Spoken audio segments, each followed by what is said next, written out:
A Garage Geek 3-in-1. Hi, welcome to Garage Geek. I'm going to try to do this without editing. It's Super Bowl Sunday. I don't care about that. I think the Chiefs and the 49ers are playing just from, media and whatnot. Am I correct? I don't know. But I know a lot of people out there are having fun. I think the game is going on right now. But I'm going to make a short video that I don't want to edit because I need to jump into this book. I have to start reading it and I have to finish it. I think I have 2 weeks, but remember, I have a live stream and I have to have this read by then. Although no one read the book for the first live stream, so we'll see how that goes. So, the first thing that I want to do is a couple of shout outs. So, Vinyl Richie, this is part one of my video. Vinyl Richie stated that he would not make another video until the Vinyl, oh no, I should have written this down. Vinyl Voyager? I already forgot his name.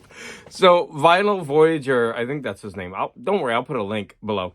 So he had 170, I think, when Vinyl Richie announced this. And at first I thought, oh, just kidding. I love Vinyl Richie's videos. So when I went to watch his video and sub to him, he had 175. And then when I went right before this video to get his name, to remember, and of course, I totally forgot. I'm so bad with names. It's the worst when I'm on a live stream and then I blank. I just feel awful. But it happens a lot. So I went to his channel right before making this video. It's 195. So we might get a Vinyl Richie video pretty soon. But anyways, if you don't know about this guy, he's a brand new YouTuber. He's, struggling. He's putting out videos. I only watched one so far, and it was really nice. It was the Ben Rankins one, but I definitely subbed, and I will jump into his back catalog. But I'm just behind in general on YouTube. So that was the first shout-out. And the second shout-out was, for the Pressing Matters. Okay, so the Pressing Matters. I have a kind of challenge for you. I know, right? Like, you need a challenge. This guy has so many subs, and I have nothing. But honestly, I love his channel. And yesterday when I was in a record shop, I found this jazz album, and it's put out by Mode Records, and I've never heard anything about him. And this is the new Star series. Now, when I looked up Mode Records, there's still a record company, I believe, going strong. But they put out a series of at least 10 of these albums. And I started listening to this one on recording because I'm still trying to hook up my vinyl, but there should be good news soon. And this is really nice. And I loved the cover art. And they had another one. This one was actually $15. I didn't buy the one for $25, but I'm having buyer's remorse. I think I'm going to go back and get it because it's in this series. And I actually want to collect these because I looked them up online and all the covers are stunning. And if the music is as good as the one on this, then I definitely want to have that. So, Pressing Matters, do you know anything about these recordings? Do you have any of them? What do you think about the music on them? If not, you need to get hot because you're missing out. If all the music is as good as this, then... But of course, I don't know much about jazz, so maybe you might think this sounds like garbage. But to me, it sounds really good. Okay, so there you go. There's a challenge for the Pressing Matters. I want to move on. I think that was my 2 shout-outs. I think I only had 2.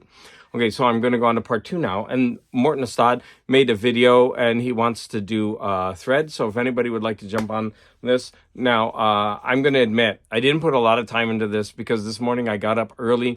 And I didn't get up early, but when I got up, I started alphabetizing all my albums and putting them up. And man, that's a chore. I didn't even get halfway through it, but I'm going to keep this going. But I did put out a display, and one of the albums that I'm going to talk about is right there. So anyways, we have to show 5 weird albums in our collections, either weird, funny, or weird, like scratch your head. And I think I have a lot of those. And so I just found the first 5. Sorry, Morten, because I really have to spend time organizing my room, and I always have that excuse. So the first one is going to be My Gift by Carrie Underwood. As you can see, it's still in the shrink. And it was on sale at Target, and it was only $8.39. And I thought, well, for a beautifully packaged album for $8.39, brand new, I thought, why not? And I'm not a fan of Carrie Underwood, but I'm sure she has a really, really nice voice. And now I'm wondering, like, it was Christmas and I didn't even play this, so why did I buy this?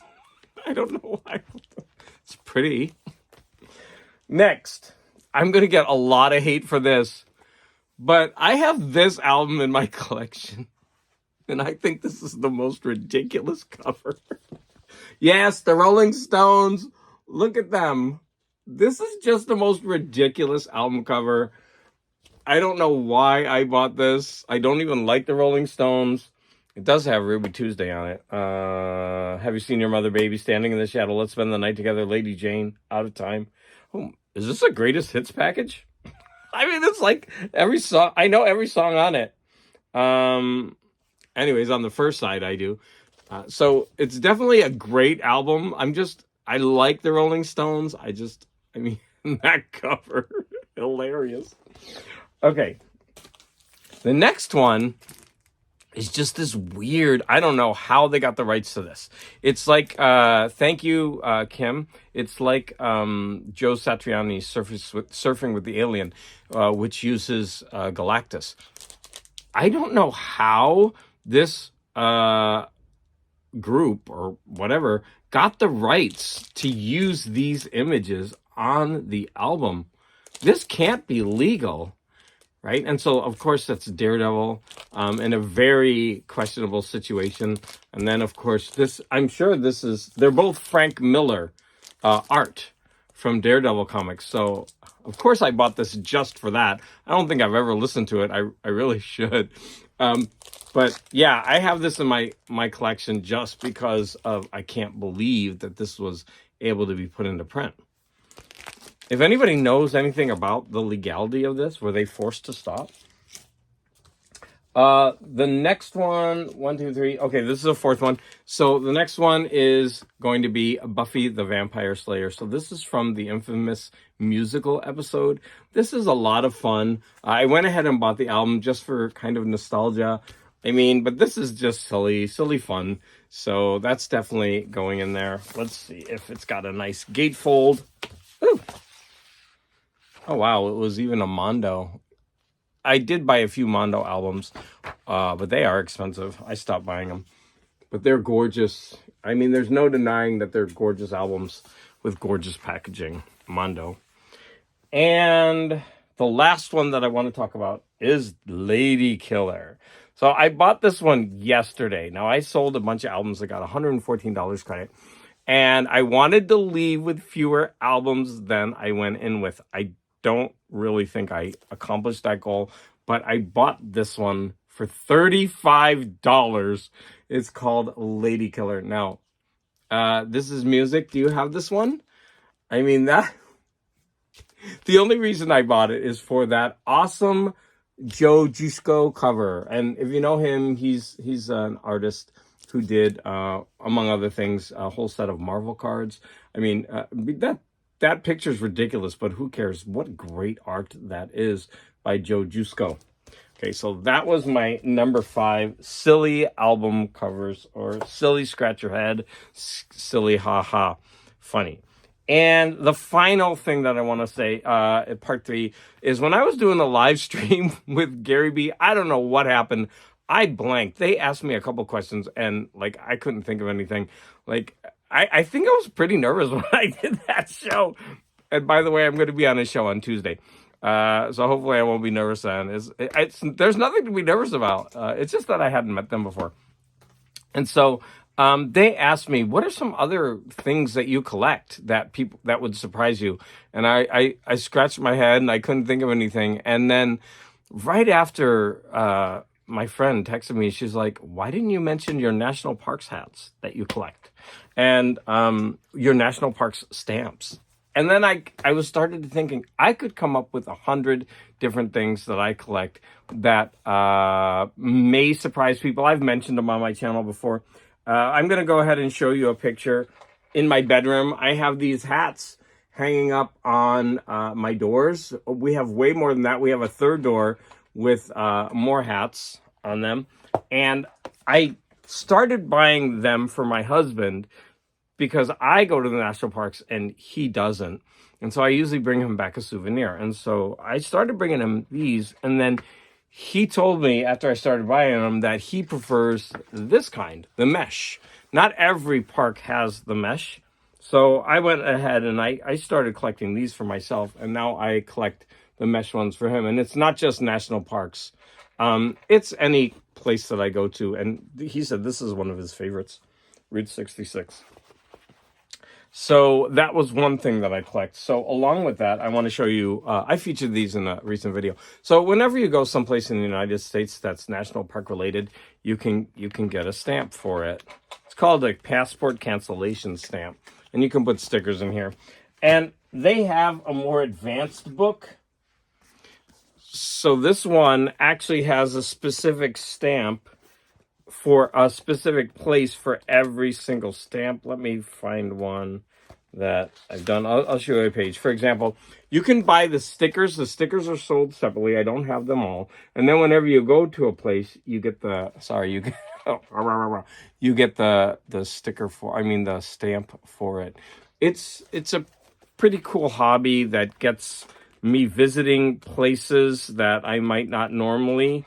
And especially if I drive somewhere in a car, it will take you to destinations that are just really, really cool. So here's a page where I have more stamps than stickers, or maybe equal. So I've been to all the ones with the stamps. I still need to get a couple of the stickers for those places. It's a really fun hobby. And related to that, I started collecting the national park quarters. And so I have this book. It goes by year, and they have a P and D depending on where they were minted. And as you can see, I don't have all of them. And I kind of stopped. I need to get back into this because I'm missing some. And I also have been trying to get a set of these. So these are the same national parks quarters by year. And these were the ones that were released that year. And I have one painted set and one gold plated set. And these are a little bit expensive when you buy them online. So I usually buy like 4 or 5 at a time. And slowly I build them up. So that's another hobby related to national parks.